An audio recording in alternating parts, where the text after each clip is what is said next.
Katra tamin'ny fomba ofisialy omaly tetsy amin'ny Alliance Française andavamamba kosa ny andiany fa 7 amin'ilay hetsika salon des jeux de société izay karakaraina isa-taona tsy mifidy salan-taona ity hetsika iray ity ary natao indrindra izao amin'ny falifalinana ihany koa ampiasana ny sain'ireo ankizy ao anatin'izao fotoana ny fialan-tsasatra izao.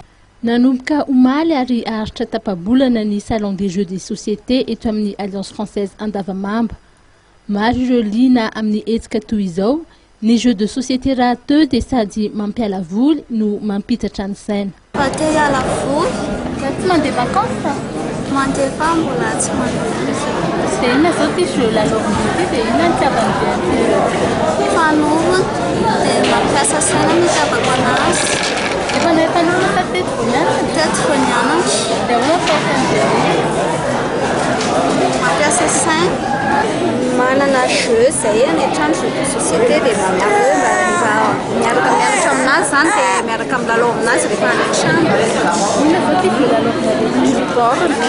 Dia ahoana fahitanareo an'ilay hetsika amin'ny ankapobeny? Mahafinaritra be mihitsy satria mampivelatra zany hoe afaka afantarana jeu be dia be azo atao any an-trano en famille na miaraka fotsiny zany dia mahafinaritra be. Sady sambany taminay vao nandeha tamin'ity salon ohatran'izao. Manao les jeux manitatra ny saina. Inona zao ny jeu tena mahafinaritra ny lahy ity? Manao catch dia manao fanorona dia manao dame. Tety vao nianatra fa efa nahaizanareo taloha? Taty vao nianatra fa efa nanomboana tamin'ny herintaona. Nga tsy mandeha vacances? Tsy mandeha. Satria misy antony dia izany lalao ohatra hoe échec. Dia inona zao ny kilalao tena mahafinaritra ny lahy tokony dia échec zay? Scrabble. Efa lalao Scrabble sa nisa teto vao nianatra?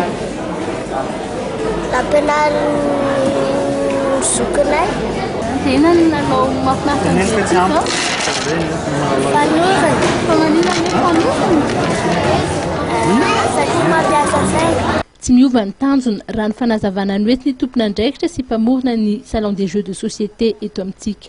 Ny tanjona moa dia ny aritratra 300 isan'andro ireo mpitsitika sy mpandray anjara amin'ny hetsika salon des jeux de société ity. Andehan'ny fa 6 amin'ity taona ity zany hoe 19e édition. Ny tanjona moa no netretinay tamin'ny voalohany dia hoe tsy miova ny tanjonay. Voalohany zany dia ho an'ilay ankizy tsy afaka manao vakansy. Dia afaka makaty zany miala voly. Dia ny tanjona faharoa moa zany dia ho an'ilay mba ialana an'ilay ankizy tsisy atao rehefa tonga ny vakansy dia lasa mirenireny fotsiny dia manao amin'ny zavatra tsy tokony ataony lasa ohatran'ny hoe misosotokany hafarany. Dia ny tanjona fahatelo moa zany dia hoe mba tiana ilansena zany ilay kilalao malagasy fanorona sy katy. Miampy amin'ireo kilalao vaovao. Dia ny isan'ny kilalao tamin'ity taona ity zany dia 220. Zany hoe nisy kilalao anankiray izay ataon'ilay hoe mihaza. Mihaza zany mihaza an'ilay omby. Omby zany no atao dia atao zava-tiasana an'ilay omby. Io zany dia irlandais izay tonga tao Madagasikara no mitondra azy na namorona an'ilay izy dia nasehony anay ilay izy dia hitanay fa tsara ilay izy dia mampianatra hoe izy maly moa zany. Nisan'ny jeu zany amin'izao fotoana izao dia 220 satria moa zany jeu d'échec. Fa ny tena be mpilalao moa zany eto dia ny jeu d'échec. Izay ny tena mahagaga hoe jeu d'échec ny tena mpilalao. Dia ny mahagaga koa dia ny hoe rehefa fanorona dia lehilahy mpilalao betsaka.